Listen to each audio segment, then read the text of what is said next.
मैं शशि प्रकाश, सहायक प्रोफेसर ज्योतिष, जूथालाल संस्कृत महाविद्यालय, मंझोलिया, पश्चिम चंपारण, बिहार। आज हम उपशास्त्री एवं शास्त्री प्रतिष्ठा प्रथम खंड के अंतर्गत आने वाले पुस्तक से संबंधित कुछ महत्वपूर्ण बिंदुओं पर चर्चा करने वाले हैं। जैसा कि आज हम लोग जानेंगे आज रात्रिमान निकालने के बारे में, शुद्ध जन्म समय निकालने के बारे में और इष्टकाल निकालने के इस 3 बिंदुओं पे आज हम लोग चर्चा करेंगे। इसके पहले हमने आपको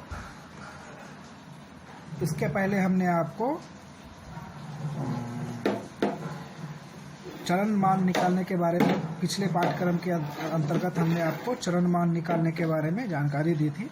आज हम लोग बात करते हैं सबसे पहले रात्रिमान कैसे निकाला जाता है। ये सामान्यतः इसको हम लोग अपने स्तर से सरल तरीके से आपके लिए तैयार किया है, जो चार्ट आपके लिए काफ़ी लाभप्रद होगा। हम लोग जानते हैं कि रात्रिमान कैसे निकाला जाता है, तो हम लोग निकालें 60 घंटे में दिन का मान, जो 60 घंटा होता है उसको हम लोग क्या करना है, दिन के मान में घटा देना है।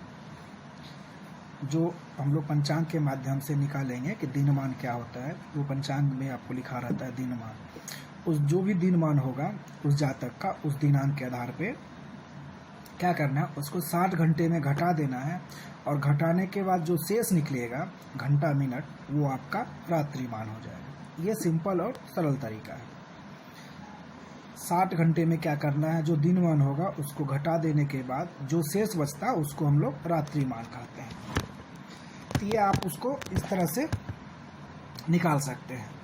आप रात्रिमान निकालने के लिए सीधा सा और सिंपल तरीका हमने आपको बताया। 60 घंटे में दिनमान को घटा देने के बाद जो शेष बचता है वो आपका रात्रिमान हो जाता है। अब हम लोग बात करते हैं दूसरा, शुद्ध जन्म समय कैसे निकाला जाता है। हम लोग सब जानते हैं कि जन्म समय होता है, लेकिन उसमें भी अगर हम लोग शुद्ध जन्म समय अगर निकालना चाहें तो उसके लिए मुझे दो चीज़ लेना पड़ता है, 2 बिंदु और इसमें ऐड करना होता है।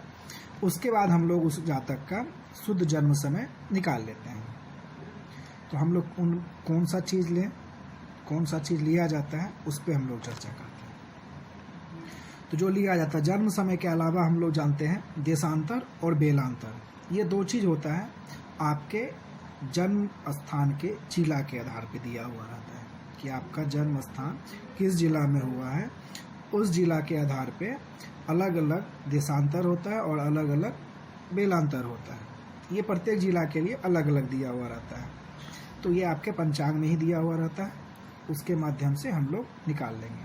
तो जो भी आपका जन्म समय होगा उस जन्म समय में हम लोग क्या करेंगे, देशांतर को और बेलांतर को जोड़ देंगे और जो शेष निकलेगा जोड़ने के बाद वो आपका शुद्ध जन्म समय होगा। इसमें एक चीज़ आपको ध्यान देना होगा कि आपको जब देशांतर और बेलांतर देखिएगा तो उसमें कहीं कहीं प्लस में भी होता है और कहीं कहीं माइनस में भी होता है। तो इस चीज़ को देख के जब आप लोग जोड़ने का क्रम करेंगे तो जोड़ने के दरमियान में इस चीज़ का आपको ध्यान देना होगा कि अगर आपका देशांतर या बेलांतर प्लस में है तो उसको जोड़ दिया जाएगा, या माइनस में है तो जो कुल होगा उसमें उसको घटा देना है और घटाने के बाद जो शेष बचेगा वो आपका शुद्ध जन्म समय होगा। ये आपका शुद्ध जन्म समय निकालने के लिए एक सरल और सहज तरीका हमने आपके लिए निकाला है। तो अभी हमने आपको रात्रिमान और शुद्ध जन्म समय निकालने संबंधित कुछ संक्षिप्त जानकारी दी। अब आप आगे हम लोग बात कर लेते हैं, जो मैंने आपको बताया था कि इष्टकाल कैसे निकाला जाता है। इस पे भी हम आपके लिए कुछ सरल तरीका ढूंढ निकाला है जो आपके लिए काफ़ी लाभदायक और फ़ायदेमंद होगा। तो अगर हम लोग बात करें तो इसके लिए किन किन चीज़ों की आवश्यकता होती है उसके बारे में हम लोग जान लें। तो सबसे पहले क्या होता है, इष्टकाल जब हम लोग निकालते हैं उसके लिए सूर्योदय का समय और जन्म समय हमारे लिए बहुत ज़रूरी होता है। तो सूर्योदय उस क्या है और जन्म समय क्या है, ये अगर आपके पास होगा तो ही हम लोग इष्टकाल निकाल सकते हैं। तो इष्टकाल निकालने का जो तरीका होता है, सूर्योदय से लेके जन्म समय तक की अवधि को हम लोग इष्टकाल कहते हैं।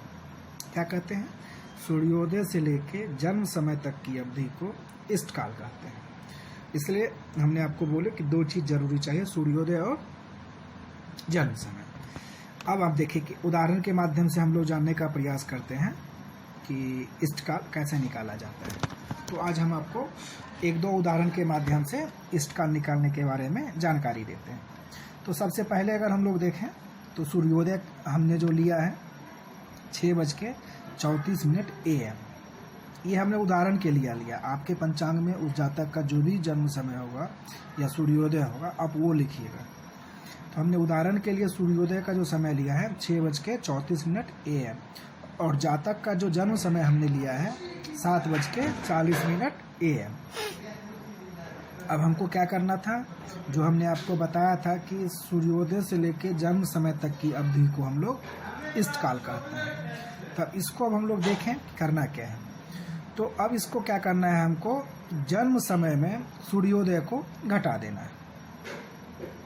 इसलिए घटा देना है कि सूर्योदय पहले हुआ था और जन्म समय बाद में हुआ था, तो इसलिए ये जरूरी है। इसलिए हम आपको बोले कि आज दो उदाहरण के माध्यम से हम आपको बताएंगे इष्टकाल के लिए। तो सूर्योदय कम है, छोटा है, जन्म समय ज़्यादा है। तो जन्म समय में सूर्योदय को जब हम लोग घटाते हैं 7:40 AM को 6:34 AM में घटाते हैं तो 1 घंटा 6 मिनट आपका ये शेष निकलता है जो बचता है। अब इस 1 घंटा 6 मिनट को हम लोग को क्या करना है, घंटा मिनट में इसको पहले कन्वर्ट करना है। पहले क्या करना होगा, 1 घंटा 60 मिनट को जो दिया गया है ये निकल गया। अब इसको हम लोग को दंड और पल में कन्वर्ट करना है कि दंड कितना है, पल कितना, और जितना दंड पल आएगा वो मेरा इष्टकाल होगा। तो दंड पल निकालने से पहले एक चीज़ जरूरी है जिसको हम लोग को जानना जरूरी है कि दंड क्या होता है, पल क्या होता है।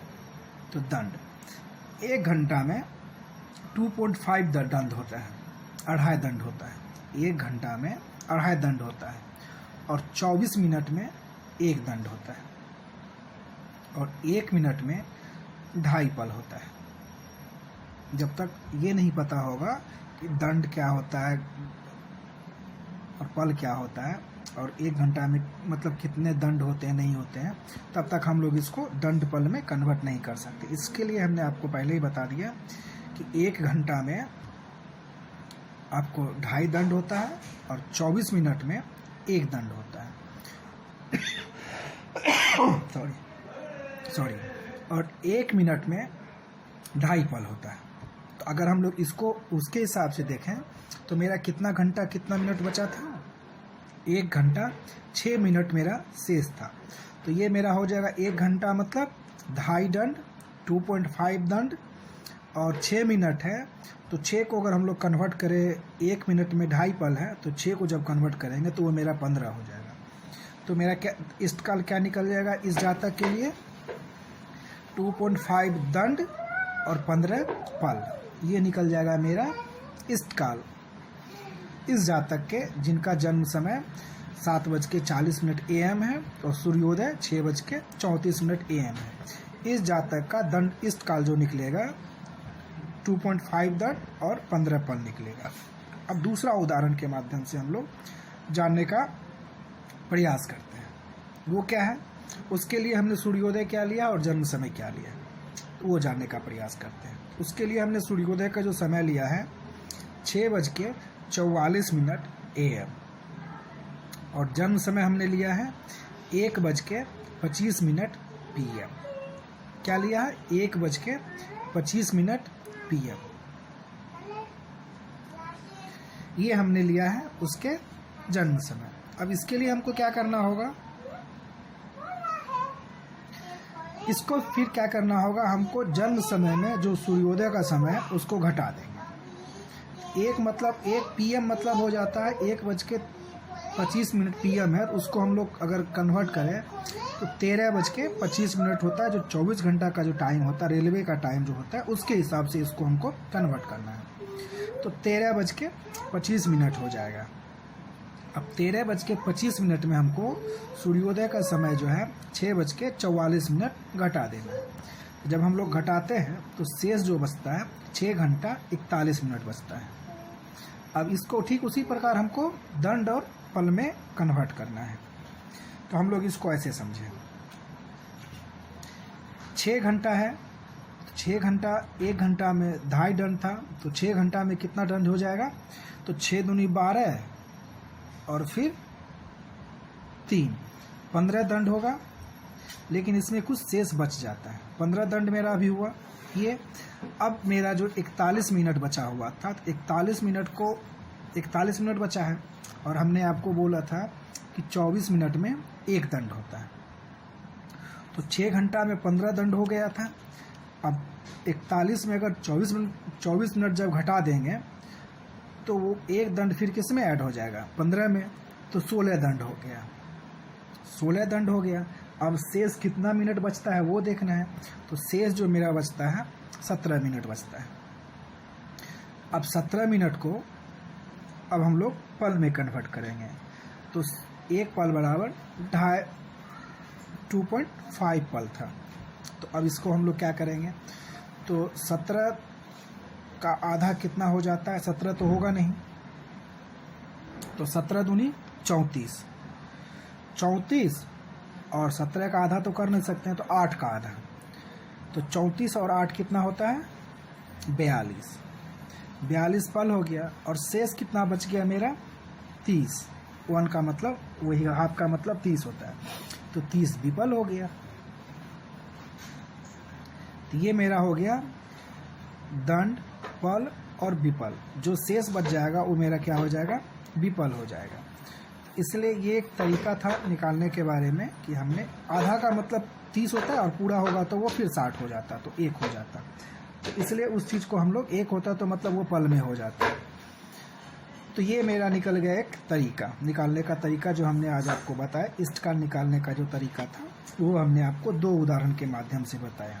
तो पहला उदाहरण के माध्यम से सूर्योदय का समय 6:34 AM और जन्म समय 7:40 AM था। उसका हमने इष्टकाल निकाला था 2.5 दंड, 15 पल। और दूसरा उदाहरण हमने आपको बताया था जिसका सूर्योदय का समय 6:44 AM और जन्म समय 1:25 PM था। इसका जो हमने इष्टकाल निकाला था वो आपका 16 दंड, 42 पल और 30 विपल। तो ये हमने आपको एक उदाहरण के माध्यम से बताया। आप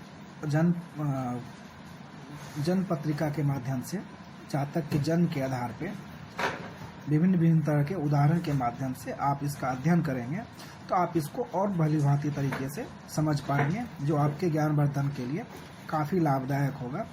तो आज मैंने आपको 3 चीज़ के बारे में, दिनमान, आपको रात्रिमान, शुद्ध जन्म समय और इष्टकाल के बारे में हमने आपको एक जानकारी दी। सरल तरीके से हमने आपको बताने का प्रयास किया। आप इसका अध्ययन करें।